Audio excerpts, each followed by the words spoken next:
those who inherited the curse of the Zenin family. The one who couldn't fully leave behind that curse, they would all bear witness to the bare flesh of the one who is free, to the one who left it all behind and his overwhelming intensity.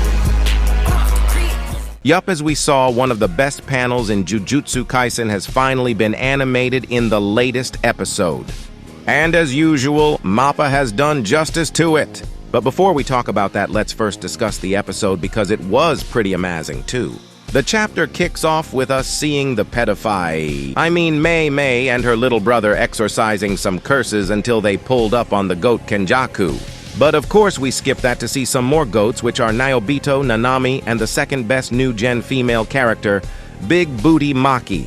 They went down some stairs until they see what's looked to be some weak curse named Dagon. They then starts to bully Dagon, mostly Naobito, with his ability, which I will explain later on.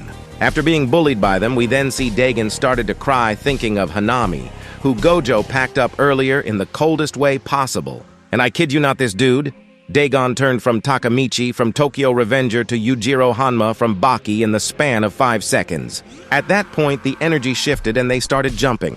But remember when I talk about Naobito Ability? Well, yeah, it is kinda broken. I'm gonna quickly explain Naobito Ability. Naobito uses projection sorcery, and this technique lets the user trace movements at 24 frames per second. This means Naobito has to play out 24 different movements, which all happens in the span of a second.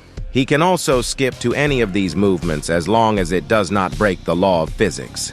But once these frames are made, he cannot change his mind and must follow those certain frames. Another thing this technique can do is once he touches someone like Dagon, for example, they must apply to the 24 frames per second rule, meaning they would have to plan out their next 24 moves, and if they change it, they will be frozen for 1 second.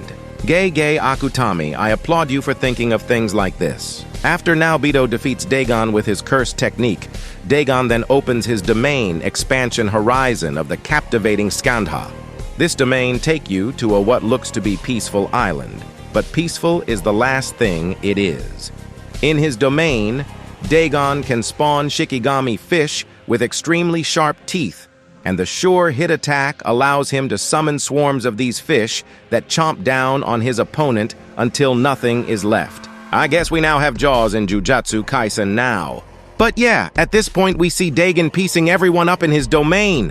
We then see Megumi hops out of the shadows to pass Maki the Playful Cloud curse tool. That shit did nothing cause they were still getting packed up, and Naobito even lost an arm. At this point, Megumi open a hole for them to escape Dagon domain until we see this muscular dude hopping inside wanting all the smoke. And you guessed that dude is Toji, and if you are a manga reader, then you know what's about to happen. So yeah, that was the episode. I would give it a 6 out of 10 because the animation was off during some parts of this episode. But that was mainly due to MAPPA overworking their animators. Don't forget to like and subscribe if you want to see more anime content, and comment your thoughts on the episode. Peace.